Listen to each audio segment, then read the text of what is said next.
Dios les bendiga. Vamos a estar viendo Primera de Timoteo capítulo 3, donde vamos a hablar para el progreso del Evangelio, establezcamos bien la iglesia. Acá que nos va a hablar. El versículo 15 va a ser el versículo clave y primero nos va a hablar de los requisitos de los líderes de la iglesia y después del secreto de la iglesia. Vamos a ver qué nos dice el versículo 15, ¿sí? Para que si tardo sepas cómo debes conducirte en la casa de Dios, que es la iglesia del Dios viviente, columna y baluarte de la verdad. Primero nos va a hablar entonces de los requisitos de los líderes de la iglesia. Dice, palabra fiel, si alguno anhela obispado, buena obra desea. Pero es necesario que el obispo sea irreprensible, marido de una sola mujer, sobrio, prudente, decoroso, hospedador, apto para enseñar, no dado al vino, no pendenciero, no codicioso de ganancias deshonestas, sino amable, apacible, no avaro, que gobierne bien su casa, que tenga a sus hijos en sujeción con toda honestidad, pues el que no sabe gobernar su propia casa, ¿cómo cuidará de la iglesia de Dios? No un neófito, para no sea que envaneciéndose caiga en la condenación del diablo. También es necesario que tenga buen testimonio de los de afuera para que no caiga en descrédito y en lazo del diablo. Los diáconos asimismo deben ser honestos, sin doblez, no dados a mucho vino, no codiciosos de ganancias deshonestas, que guarden el misterio de la fe con limpia conciencia. Y estos también sean sometidos a prueba primero y entonces ejerzan el diaconado si son irreprensibles. Las mujeres asimismo sean honestas, no calumniadoras, sino sobrias, fieles en todo. Los diáconos sean maridos de una sola mujer y que gobiernen bien sus hijos y sus casas, porque los que ejerzan bien el diaconado ganan para sí un grado honroso y mucha confianza en la fe que es en Cristo Jesús. Entonces acá tenemos todos los que son los requisitos de los líderes de la iglesia. Y luego nos va a hablar del 14 al 16 sobre el secreto de la iglesia. Esto te escribo aunque tengo la esperanza de ir pronto a verte, para que si tardo, sepas cómo debes conducirte en la casa de Dios, que es la iglesia del Dios viviente, columna y baluarte de la verdad. E indiscutiblemente grande es el misterio de la piedad. Recordemos que piedad eh, es devoción sincera hacia Dios. Dios fue manifestado en carne, justificado en el Espíritu, visto de los ángeles, predicado a los gentiles, creído en el mundo, recibido arriba en gloria. Este es el misterio, ¿sí?, de la piedad. Vamos a ver qué nos habla en el estudio bíblico. Primero, un buen trabajo desea. Nos dice allí en el lenguaje actual, ¿sí? Ahí nos está hablando que el que desea obispado, un buen trabajo desea. Hay una frase que dijo Lutero que dice así: si el calor de la cocina te incomoda, es mejor que abandones la cocina. Para todo cristiano, cristiano laico, para todo el que cree en Cristo y se considera cristiano, es hijo de Dios nacido de nuevo, para todos, para todos hay una exigencia básica: ser esa nueva criatura, ser ese pregonero, ese evangelista de las buenas nuevas que el reino de los cielos se ha acercado. Pero para los que sirven a Dios, para los que servimos a Dios, hay una exigencia mayor. El llamado de Dios tiene un costo. El tema es si estamos dispuestos a pagarlo. La salvación es gratuita, porque Cristo ya la pagó por nosotros. Pero el servicio a Dios tiene un costo. Cuando hablamos de obispos, ¿sí? También nos habla en Hechos 20, si lo quieren anotar, 17 y 18, nos habla de un supervisor, anciano o presbítero. Se puede, tanto anciano como obispo son, digamos, como sinónimos, ¿sí? En el versículo 4 nos habla de gobernar. Ponerse adelante, quiere decir. En la antigüedad se evaluaba a su político por su papel como padre de familia. Según cómo él conducía a su familia, se podía considerar cómo podía conducir también el gobierno, ¿sí? Si uno no sabe gobernar su propia casa, ¿cómo puede gobernar? Cuando nos habla de irreprensible, esa palabrita en el versículo 2 quiere decir irreprochable, con una buena reputación, que no tengan nada que hablar, que no sea verdad, ¿sí? No tengan nada que decir de esa persona. Si es verdad, obviamente, ¿qué podemos hacer? Pero ante la calumnia tenemos que comportarnos sobriamente, entender que Dios defiende cuando yo no me defiendo, ¿sí? Dios es quien defiende. Entonces tenemos que entender esto. Cuando habla marido de una sola mujer, también era para el que quería el obispado, para el pastorado. ¿Por qué? Porque en ese tiempo, por las costumbres, podían tener más de una mujer. Entonces el requisito no era para todos, sino para los que estaban en el servicio, que no podían tener más de una mujer, debían tener solo una, ¿sí?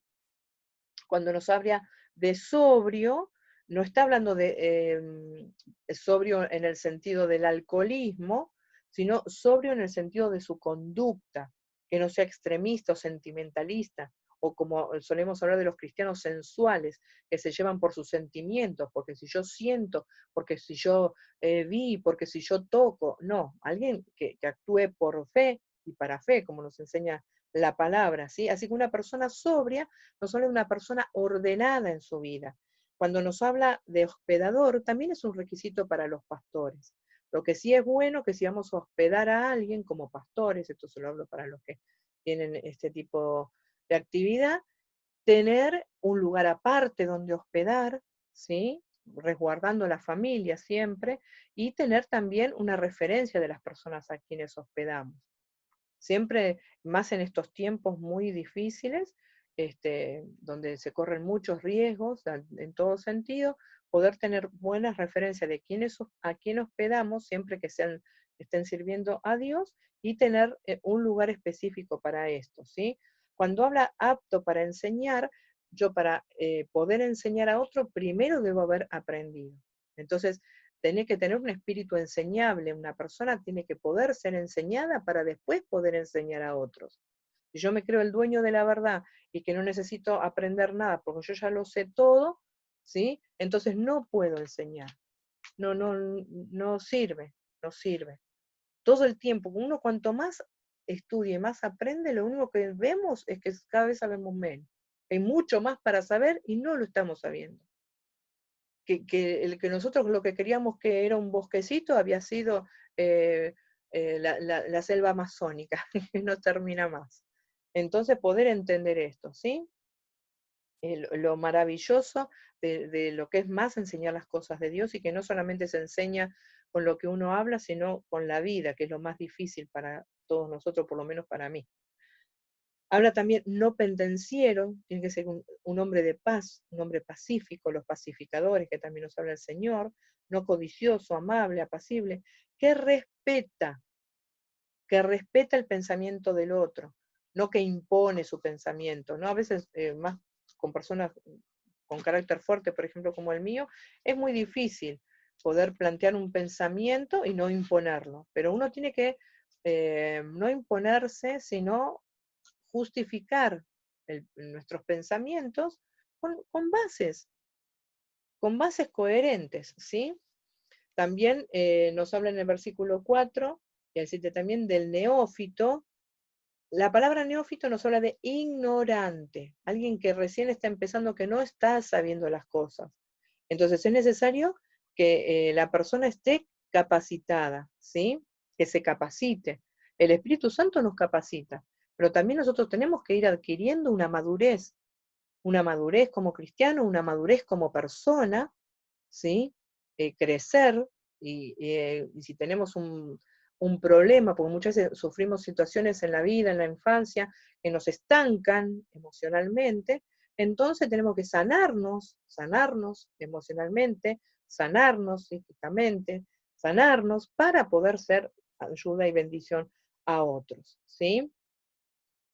Entonces, entender que el gobierno de la iglesia, eso de gobernar que hablábamos, nosotros somos como mayordomos, como administradores de la iglesia de Dios, pero el gobierno de la iglesia es teocrático. Dios gobierna sobre la iglesia y nosotros administramos, nos ponemos adelante y guiamos solamente. Entonces, como mayordomos, tenemos que entender que tenemos que sujetarnos primeramente a Dios. Y no es una democracia la iglesia, es una teocracia. Dios guía y guía a través de su Espíritu Santo.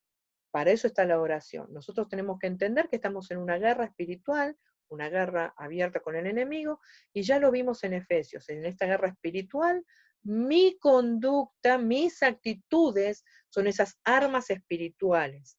La fe, la verdad, el predicar el Evangelio, el tener ese conocimiento de mi salvación, la espada que es la palabra de Dios. Entonces, en esta batalla espiritual, yo tengo que usar esas armas que son mi conducta y los dones del Espíritu. Los dones del Espíritu, ¿sí? Guiarnos por el Espíritu. En el versículo 6, la nueva versión internacional dice, en la misma condenación que cayó el diablo. Cuando uno se ensoberbece, cuando uno se cree, ¿no? Ya llegué a la perfección. El 8, el 13, nos habla también, yo tengo algunos apuntes acá de la retórica, ¿sí? Que es seguir la voz de la conciencia según a su criterio, ¿no? Pero nosotros lo que tenemos que buscar siempre es la voluntad de Dios. El versículo 15 nos habla de la iglesia del Dios viviente. La iglesia le pertenece a Dios. La iglesia es columna y baluarte de la verdad. Debe defender, guardar y sostener la verdad. Yo no puedo callarme ante leyes contrarias a la palabra de Dios. Tengo que defender, guardar y sostener la verdad. No puedo callarme, no puedo ser condescendiente. Tengo que plantarme como iglesia, batallar en oración, batallar con esas armas espirituales que hablábamos hoy, con los dones, pero sostener, guardar esta verdad, ¿sí? La verdadera religión es la piedad, el amor, la caridad, dice otra versión, ¿sí? La Biblia del Oso habla de la piedad, no usa la palabra amor, habla la palabra piedad. Y en la Biblia católica, en 1 Corintios 13, tampoco habla de piedad, sino que habla de caridad. Entonces es un tipo de amor que nos habla de una devoción a Dios, de un amor al prójimo, la caridad, un corazón realmente conforme al corazón de Dios, ¿sí? Y el versículo 16 es un fragmento de un himno primitivo. ¿Cómo predico este capítulo? Establezcamos bien la iglesia para el progreso del Evangelio. Seguimos con el progreso del Evangelio. ¿Qué nos habla este capítulo 3? Establecer bien la iglesia para el progreso del Evangelio. Establezcamos bien la iglesia. ¿Cómo? Primero tenemos que entender bien qué es la iglesia. ¿Cómo yo voy a establecer la iglesia si no entiendo ni siquiera lo que es? Si digo que es el templo, si digo que es esa organización anotada en el registro de culto, ¿qué es la iglesia? Primero, tengo que entender entonces bien qué es la iglesia. La iglesia es donde hay presencia de Dios, nos dice el versículo 15. Donde cuidamos la verdad, nos dice el versículo 15. Donde se reúnen los que tienen el misterio de la fe. No es cualquier fe, yo creo en Dios, yo creo en algo. No, no, no. Los que tienen ese misterio de la fe. Y en segundo lugar, establecemos bien la iglesia para el progreso del Evangelio porque debemos designar bien a los líderes. ¿Cómo yo establezco bien la iglesia? Designando bien a los líderes. ¿Cómo designo bien a los líderes? Fijándome los que tienen buena conducta, tanto en la familia como en la sociedad, los que pueden dar buen testimonio en su familia y en la sociedad, no solamente de las puertas para afuera, sino de las puertas para adentro.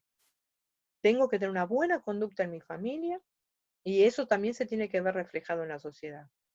A veces en la sociedad somos, ¿no? un diamante brillante, pero en la casa mucho que desear. Pero el primer lugar, la primera responsabilidad como siervos y siervas de Dios, es nuestro hogar. Y en segundo lugar, los que tienen el misterio de la fe. Volvemos a lo mismo, ¿sí? Los que tienen el misterio de la fe. Los líderes tienen que tener este misterio de la fe, tienen que tener el verdadero conocimiento de Dios, el verdadero conocimiento de Dios. Hoy hay muchos que se infiltran en la iglesia, llegan a lugares de liderazgo y no están teniendo un conocimiento de Dios. No lo conocen verdaderamente, sino que infiltran falsas doctrinas, hay falsos profetas, hay falsos maestros, como los hubo en aquel entonces en la iglesia primitiva, todavía hoy. Que Dios nos ayude a entender esto y a poder ser esa luz y esa luz que disipe las tinieblas y esa sal que corte toda corrupción y que podamos establecer bien la iglesia para el progreso del Evangelio. Que Dios les bendiga.